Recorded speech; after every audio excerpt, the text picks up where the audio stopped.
بسم اللہ الرحمن الرحیم إن الحمد لله نحمده ونستعينه ونستغفره ونؤمن به ونتوكل عليه ونعوذ بالله من شرور أنفسنا ومن سيئات أعمالنا من يهده الله فلا مضل له ومن يضلله فلا هادي له ونشهد أن لا إله إلا الله وأشهد أن محمدا عبده ورسوله أما بعد فإن خير الحديث كتاب الله وخير الهدي هدي محمد صلى الله عليه وسلم وشر الأمور محدثاتها وكل محدثة بدعة وكل بدعة ضلالة وكل ضلالة في النار. أعوذ بالله من الشيطان الرجيم. بسم الله الرحمن الرحيم. يا أيها الذين آمنوا اتقوا الله حق تقاته ولا تموتن إلا وأنتم مسلمون. يا أيها الناس اتقوا ربكم الذي خلقكم من نفس واحدة وخلق منها زوجها وبث منهما رجالا كثيرا ونساء واتقوا الله الذي تساءلون به والأرحام إن الله كان عليكم رقيبا. يا أيها الذين آمنوا اتقوا الله وقولوا قولا سديدا يصلح لكم أعمالكم ويغفر لكم ذنوبكم ومن يطع الله ورسوله فقد فاز فوزا عظيما. وقال تعالى في موضع آخر وما تشاءون إلا أن يشاء الله رب العالمين.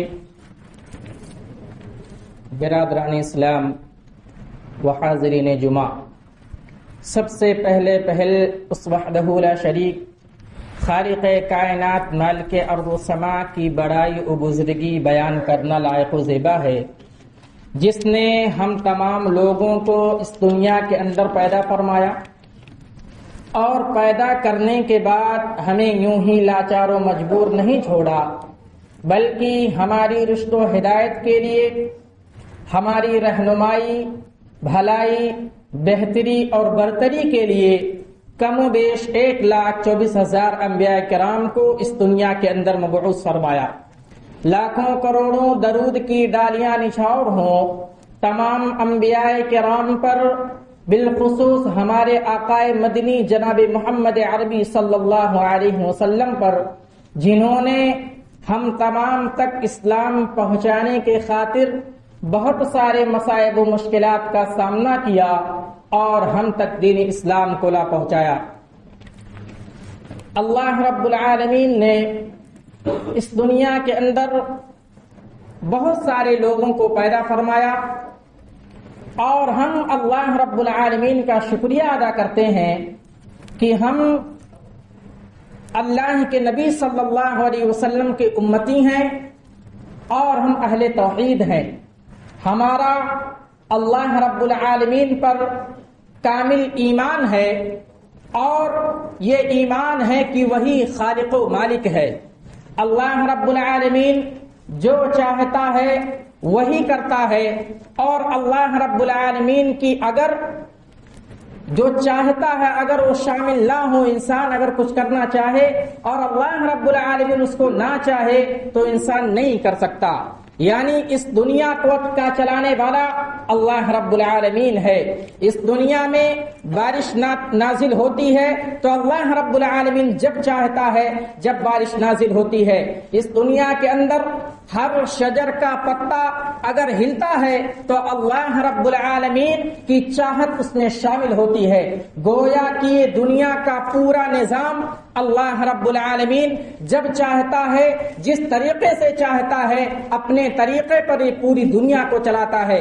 گویا کہ اللہ رب العالمین اس دنیا کا خالق ہے، مالک ہے، رازق ہے، پالنہار ہے، غفار ہے، رحمان ہے، رحیم ہے، اور ہم اور آپ کا اس پر پورا یقین ہے اور اللہ رب العالمین پر پورا ایمان ہے۔ برادران اسلام، اس دنیا کے اندر آدمی ہر بہت ساری قسم کی اپنے دل کے اندر خواہش ظاہر کرتا ہے۔ وہ یہ چاہتا ہے کہ اس دنیا کے اندر وہ زیادہ سے زیادہ اللہ رب العالمین کی عبادت کرے۔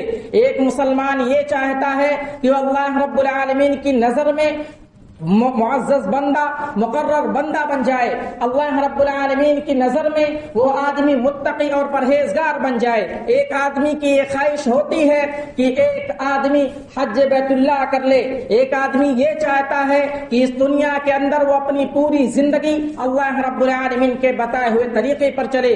گویا کہ ہر انسان اپنے لیے کچھ نہ کچھ چاہتا ہے، لیکن اگر اللہ رب العالمین نہ چاہے، اللہ رب العالمین کی مرضی شامل نہ ہو، اللہ رب العالمین کی مشیت اس میں نہ ہو، تو جان لیجئے کہ انسان جتنا بھی چاہے، اللہ رب العالمین کی چاہت شامل نہ ہو تو وہ کچھ نہیں کر سکتا ہے۔ اس لیے اللہ رب العالمین نے قرآن مجید کے اندر ارشاد بیان فرمایا، قُلْ مَنْ بِيَدِهِ مَلَكُوتُ كُلِّ شَيْءٍ وَهُوَ يُجِيرُ وَلَا يُجَارُ عَلَيْهِ إِن كُنتُمْ تَعْلَمُونَ۔ اللہ کے نبی صلی اللہ علیہ وسلم سے کہا جا رہا ہے کہ آپ پوچھئے کہ پوری بادشاہت جو دنیا کی ہے وہ کس کے ہاتھوں میں ہے؟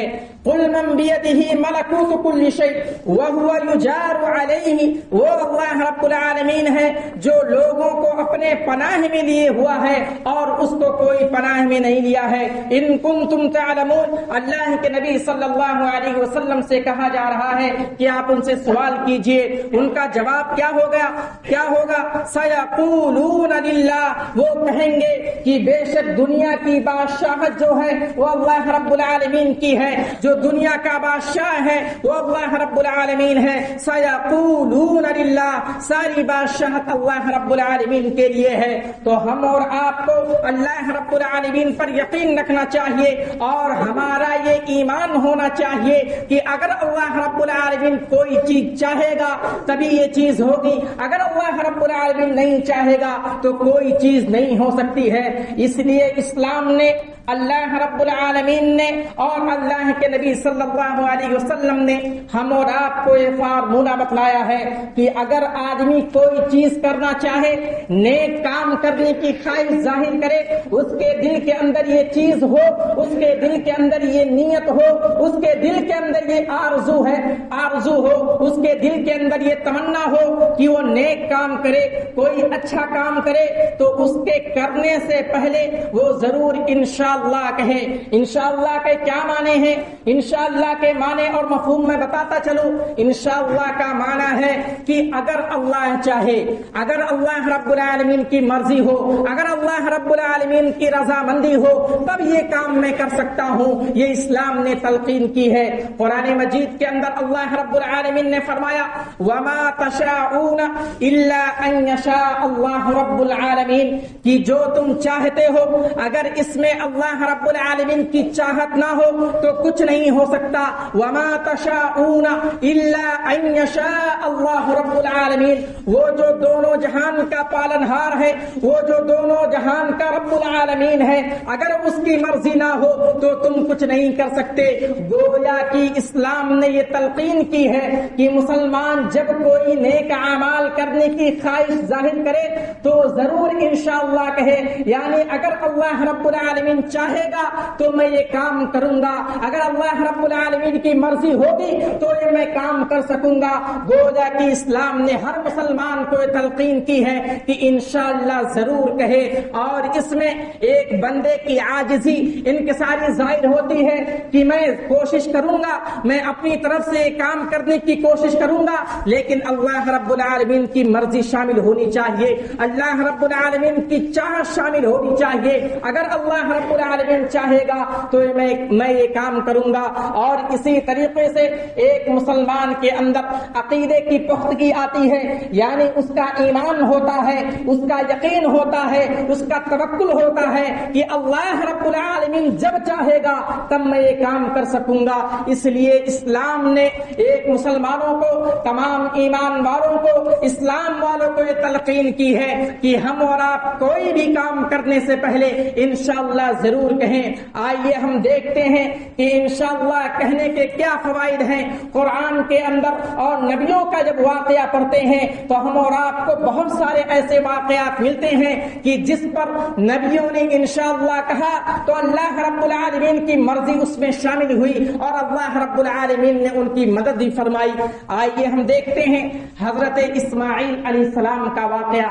جب حضرت ابراہیم علیہ السلام نے حضرت اسماعیل علیہ السلام سے کہا کہ اے میرے پیارے بیٹے, میں نے خواب میں دیکھا ہے کہ میں تم کو ذبح کر رہا ہوں, اللہ کی راہ میں تم کو قربان کر رہا ہوں, تمہاری کیا خواہش ہے, تمہاری کیا تمنا ہے, تمہاری کیا رائے ہے؟ تو اس وقت حضرت اسماعیل علیہ السلام نے کہا تھا قال يا بني إني أرى فانظر ماذا ترى قال يا أبت افعل ما تؤمر ستجدني إن شاء الله من الصابرين.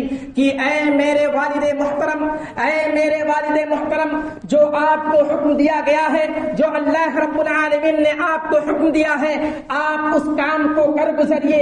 انشاءاللہ من الصابرین, انشاءاللہ اگر اللہ رب العالمین نے چاہا, اگر اللہ رب العالمین کی مرضی ہوئی تو آپ مجھے صبر کرنے والوں میں پائیں گے, آپ مجھے صابر پائیں گے. اور میں کچھ نہیں کہوں گا, اف تک نہیں کہوں گا, اللہ رب العالمین مجھے صبر دے گا. کیا لفظ کہا؟ انشاءاللہ, انشاءاللہ. اگر اللہ رب العالمین کی مرضی ہوئی, اگر اللہ رب العالمین نے چاہا تو آپ مجھے صبر کرنے والوں میں سے پائیں گے. فلما اسلم وتلہ للجبین, پھر حضرت ابراہیم علیہ السلام نے ان کو پیشانی کے بل لٹا دیا اور ان کے گردن پر چھری رکھ دی. لیکن اللہ رب العالمین کی ندا آئی قد صدقت الرؤیا, کہ اے ابراہیم علیہ السلام آپ رک جائیے, آپ نے اپنے خواب کو سچا کر دکھایا, آپ جو ہے اس امتحان میں کامیاب ہو گئے.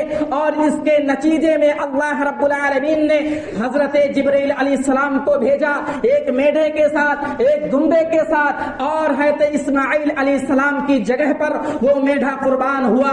نتیجہ کیا ہوا کہ اللہ رب العالمین نے جو امتحان لینا چاہیے, اللہ رب العالمین نے جس آزمائش میں مبتلا کیا حضرت ابراہیم علیہ السلام کو, حضرت اسماعیل علیہ السلام کو, اس میں یہ دونوں کامیاب ہوئے, اس میں یہ دونوں سرخرو ہوئے اور اللہ رب العالمین نے ان کی اس قربانی کو قبول فرمایا. کیا ہوا؟ حضرت اسماعیل علیہ السلام نے کیا لفظ کہا؟ انشاءاللہ. اگر اللہ رب العالمین کی مرضی ہوگی, اور اللہ رب العالمین کی مرضی نہیں تھی, اللہ رب العالمین آزمانا چاہتا تھا, اللہ رب العالمین دیکھنا چاہتا تھا, اور حضرت اسماعیل علیہ السلام سرخم تسلیم کر لیتے ہیں اور کہتے ہیں کہ اللہ رب العالمین کی مشیت ہوگی تو آپ مجھے صبر کرنے والوں میں سے پائیں گے. اسی طریقے سے اگر کوئی آدمی انشاءاللہ نہیں کہتا ہے, یہ تو فوائد ہیں کہ اگر کوئی آدمی انشاءاللہ کہتا ہے تو اللہ کی مرضی شامل ہوتی ہے, اللہ کی مدد شامل ہوتی ہے, اللہ کی نصرت شامل ہوتی ہے, اللہ رب العالمین اس کے ساتھ ہوتا ہے. لیکن اگر کوئی بندہ انشاءاللہ نہیں کہتا ہے تو اس کے بہت سارے نقصانات ہیں, اس کے بہت سارے جو ہے نقصانات ہیں. آئیے دیکھتے ہیں حضرت سلیمان علیہ السلام, جن کے بارے میں آتا ہے کہ انہوں نے پہاڑوں پر حکومت کی, انہوں نے پرندوں پر حکومت کی, انہوں نے پوری دنیا پر حکومت کی.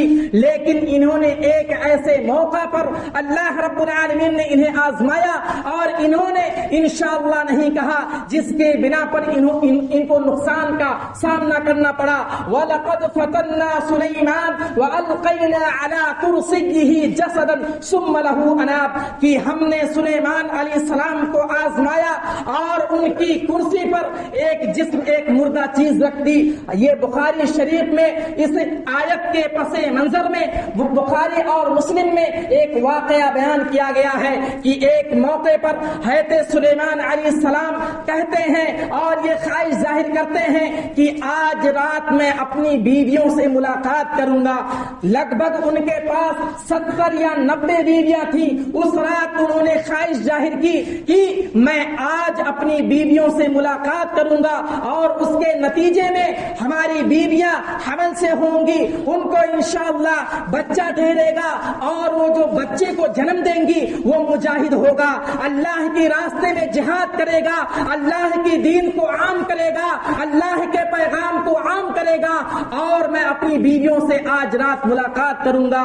لیکن ان سے یہ بھول ہو گئی اور انہوں نے ایسے موقع پر انشاءاللہ نہیں کہا, انشاءاللہ بھول گئے. فرشتے نے ان کو یاد دلایا اور کہا آپ انشاءاللہ کہہ لیجئے, لیکن ان سے بھول ہو گئی. انہوں نے ملاقات کی اور کوئی بھی بیوی حمل سے نہیں ہوئی. ایک بیوی حمل سے ہوئی لیکن ان سے جو بچہ ہوا وہ ناقص ہوا, وہ ادھورا ہوا, وہ بھی اللہ کی راہ میں مجاہد نہیں ہوا, اللہ کے دین کو عام نہیں کر سکا. غلطی کیا ہوئی, بھول کیا ہوئی, انشاءاللہ نہیں کہا, جس کے بنا پر 90 یا 70 بیویوں میں سے کوئی بھی حاملہ نہیں ہوئی اور کسی سے کوئی بچہ نہیں ہوا. یہ نقصانات ہیں. اسی طریقے سے نبی اکرم صلی اللہ علیہ وسلم کے بارے میں آتا ہے, آپ بھی ایک مرتبہ آپ سے بھول ہو گئی اور آپ نے انشاءاللہ نہیں کہا, جس کے بنا پر 15 دن تک وحی روک دی گئی. اللہ رب العالمین نے سورہ کہف کے اندر ارشاد بیان فرمایا ہے, وَلَا تَقُولَنَّ لِشَيْءٍ إِنِّي فَاعِلٌ ذَلِكَ غَدًا إِلَّا أَن يَشَاءَ اللَّهُ, کہ آپ ہرگز کبھی نہ کہیں کہ میں یہ کام کل کر لوں گا, میں یہ کام اس فعل کو انجام دے دوں گا, مگر یہ کہ إِلَّا أَن يَشَاءَ اللَّهُ, مگر یہ کہ اللہ رب العالمین چاہے, مگر یہ کہ آپ کہیں انشاءاللہ. واقعہ یوں ہے کہ ایک مرتبہ یہودیوں نے نبی اکرم صلی اللہ علیہ وسلم سے 3 چیزوں کے بارے میں سوال کیا. اللہ کے نبی صلی اللہ علیہ وسلم سے سوال کیا کہ روح کی کیا حقیقت ہے. اسی طریقے سے اصحاب کہف کون سے لوگ ہیں, اور اسی طریقے سے جو ہے ذوالقرنین کون ہے. تو نبی اکرم صلی اللہ علیہ وسلم نے ایسے موقع پر کہا کہ میں کل یہ چیزیں آپ کو بتلاؤں گا, یہ تینوں چیزوں کے بارے میں کل میں بتلاؤں گا جب وحی نازل ہوگی. لیکن اللہ کے نبی صلی اللہ علیہ وسلم نے انشاءاللہ نہیں کہا, جس کے بنا پر اللہ رب العالمین نے 15 دن تک وحی کو روک دیا. حضرت جبریل علیہ السلام نہیں آئے اور جو ہے 15 دنوں تک آپ کے پاس وحی نازل نہیں ہوئی. بھول کیا ہوئی, اللہ کے نبی صلی اللہ علیہ وسلم نے انشاءاللہ نہیں کہا, جس کی بنا پر یہ تینوں سوالوں کے جواب آپ یہودیوں کو نہیں دے سکے. گویا کہ بتلانا یہ مقصود ہے کہ آپ کوشش کریں, اپنی طرف سے آرزو کریں, اپنی طرف سے تمنا کریں, لیکن یہ لفظ ضرور کہیں. یہ عقیدہ ہونا چاہیے, یہ یقین ہونا چاہیے کہ اللہ رب العالمین اگر چاہے گا, اللہ رب العالمین کی مرضی ہوگی تو یہ میں کام کر سکوں گا, ورنہ نہیں کر سکوں گا. یہ نبیوں کے بارے میں بتلایا جا رہا ہے. حضرت سلیمان علیہ السلام جو پوری دنیا پر حکومت کر چکے, یہ نبی اکرم صلی اللہ علیہ وسلم جو امام الانبیاء ہیں, انشاءاللہ نہ کہنے کی وجہ سے 15 دن تک وحی روک دی جاتی ہے. اور اسی طریقے سے اور جو ہے بہت سارے واقعات ہیں. میں 1-2 چیزیں آپ کو بتلاتا چلوں, وقت ہونے کو ہے, کہ اگر کوئی آدمی انشاءاللہ کہے اور اس کے مطابق کام نہ کرے تو اس کا بھی نقصان ہے.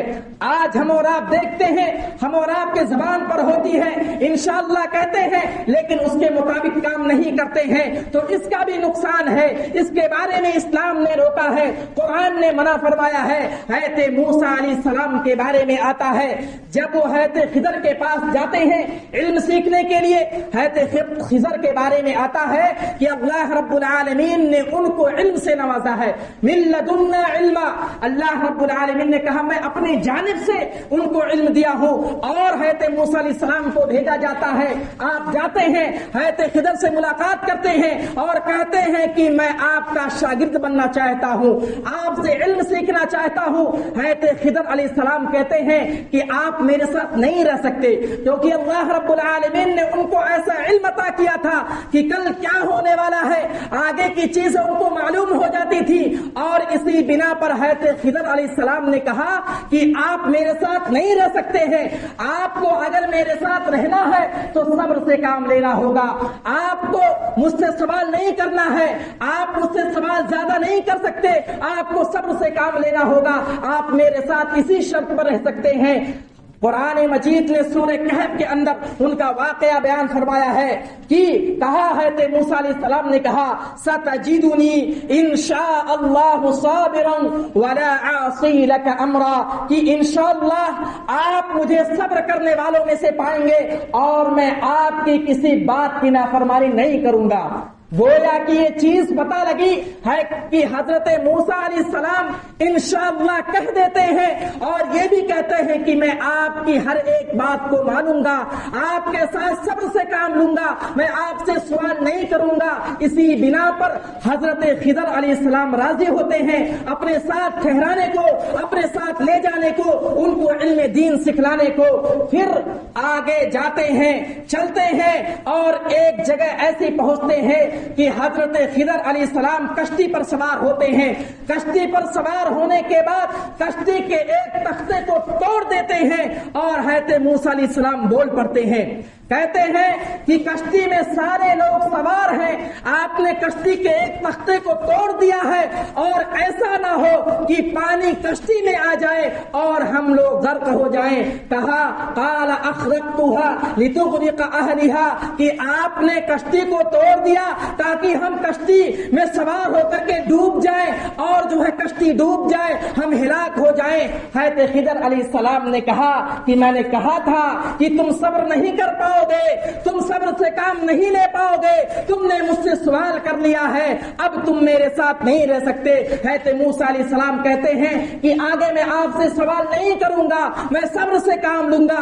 آگے چلتے ہیں, پھر آگے جاتے ہیں. حضرت خضر علیہ السلام ایک بچے کو دیکھتے ہیں اور بچے کو دیکھتے ہی قتل کر دیتے ہیں. حتی اذا لقیا غلاما فقتلہ قال اقتلت نفسا زکیۃ بغیر نفس. حضرت موسیٰ علیہ السلام بول پڑتے ہیں کہ تم نے اس نادان بچے کو, پاکیزہ بچے کو مار دیا, قتل کر دیا, کیا ہوگا, اس نے کیا بگاڑا تھا. پھر حضرت خضر علیہ السلام کہتے ہیں کہ میں نے کہا تھا تم صبر سے کام نہیں لے پاؤ گے, تم نے پھر سوال کر لیا. پھر حضرت موسیٰ علیہ السلام کہتے ہیں کہ میں اگلی بار سوال نہیں کروں گا, اگر سوال کیا تو آپ مجھے علم دین مت سکھلانا, یہ علم جو ہے یہ مت سکھلانا اور میں آپ کا ساتھ چھوڑ دوں گا. پھر آگے بڑھتے ہیں, ایک دیوار دکھتی ہے, ایک بستی میں جو ہے یہ لوگ گزر ہوتا ہے, بستی میں داخل ہوتے ہیں اور بستی والوں سے سوال کرتے ہیں کہ آپ لوگ ہمیں کھانا دیجئے, کھانے کے لیے چیزیں دیجئے. لیکن بستی والے صاف انکار کر دیتے ہیں, منع کر دیتے ہیں کہ ہم آپ کی مہمان نوازی نہیں کریں گے, آپ کو کھانے کے لیے کوئی چیز نہیں دیں گے. اس کے بعد حضرت خضر علیہ السلام بستی سے نکلتے ہوئے دیکھتے ہیں کہ ایک دیوار ہے جو ٹیڑھی ہے, گرنے والی ہے. حضرت خضر علیہ السلام اس کو سیدھی کر دیتے ہیں. موسیٰ علیہ السلام پھر بول اٹھتے ہیں, کہتے ہیں فوجدا فیها جدارا يريد ان ينقض فقام قال لو شئت لاتخذت عليه اجرا, کہ آپ نے اس بستی والوں کے ساتھ یہ سلوک کر رہے ہیں جو کہ ہم اور آپ کو کھانے کے لیے کچھ نہیں دی, انہوں نے ہماری مہمان نوازی نہیں کی, اور اگر آپ چاہتے تو اس دیوار کو سیدھا کرنے کی وجہ سے آپ اجرت لے سکتے تھے, کھانے کی کوئی چیز لے سکتے تھے, پیسہ لے سکتے تھے, آپ نے یوں ہی اس دیوار کو صحیح کر دیا. حضرت خضر علیہ السلام کہتے ہیں میں نے کہا تھا کہ تم صبر سے کام نہیں لے سکتے، تم میرے ساتھ نہیں رہ سکتے، تم مجھ سے سوال کرو گے۔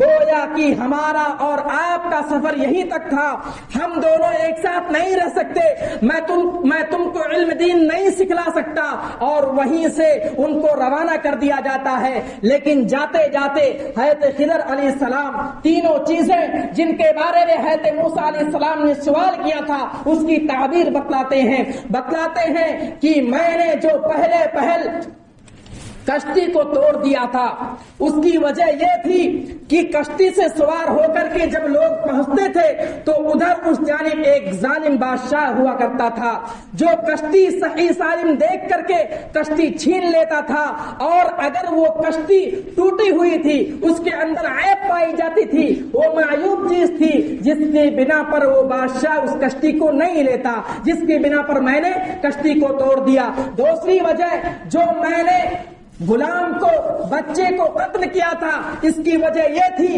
کہ وہ جو بچہ تھا وہ فطرت اسلام پر پیدا نہیں ہوا تھا، وہ بڑا ہو کر کے کافر ہوتا اور وہ اپنے والدین کے ساتھ بھی برا سلوک کرتا، اپنے والدین کو بھی جو ہے کافر بناتا، جس کی بنا پر میں نے بچے کو قتل کر دیا۔ اور اسی طریقے سے جو دیوار تھی جس کو میں نے سیدھی کر دی، جو ٹیڑھی تھی، گرنے والی تھی، دو یتیم بچے جو ابھی بچے تھے اور اس دیوار کے نیچے ان کا خزانہ چھپا ہوا تھا، اور اگر وہ دیوار گر جاتا تو بستی والے اس خزانے کو لے لیتے، جس کے بنا پر میں نے دیوار کو سیدھا کر دیا تاکہ جب وہ بچے بڑے ہوں تاکہ جب وہ یتیم بچے بڑے ہوں تو ان کا کوئی نقصان نہ ہو، جس کے بنا پر تینوں چیزوں کی حکمت یہ تھی۔ حضرت موسیٰ علیہ السلام کو وہیں سے واپس کر دیا جاتا ہے، وہ واپس چلے جاتے ہیں، اور انشاءاللہ کہنے کے باوجود، بار بار سوال کرنے کے باوجود، جو حضرت خضر علیہ السلام کے پاس علم تھا وہ نہیں سکھلا سکے۔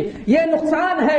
اسی طریقے سے اور بھی بہت سارے واقعات ہیں۔ یاجوج ماجوج کے بارے میں آتا ہے کہ وہ دیوار کو کھودتے ہیں، دیوار کھودتے رہتے ہیں، اور وہ پورا دن کھودنے کے بعد اتنا کھود دیتے ہیں کہ جو سورج کی روشنی ہے وہ آنے لگتی ہے۔ پھر ان کا جو ہواری ہے، ان کا جو گیٹ مین ہے، ان کا جو چپراسی ہے، وہ کہتا ہے چلو اب جو ہے کام ہو گیا، کل آتے ہی پورا دیوار کھود کر کے گرا دیں گے۔ وہ جاتے ہیں، پھر دوبارہ آتے ہیں، اللہ رب العالمین اس دیوار کو اتنی ہی موٹی کر دیتا ہے۔ کیونکہ انشاءاللہ نہیں کہتے ہیں۔ پھر دوبارہ قیامت جب آنے والی ہوگی، وہ یاجوج ماجوج دیوار کو کھودیں گے، کھودتے کھودتے سورج کی روشنی دکھنے لگے گی، اور وہ آخری دن جب جانے لگیں گے تو کہیں گے انشاءاللہ کل ہم آئیں گے اور اس دیوار کو توڑ دیں گے۔ جب انشاءاللہ کہیں گے پھر دوسرے دن آئیں گے، دیوار ٹوٹ جائے گی اور قیامت قائم ہوگی، یاجوج ماجوج باہر آئیں گے،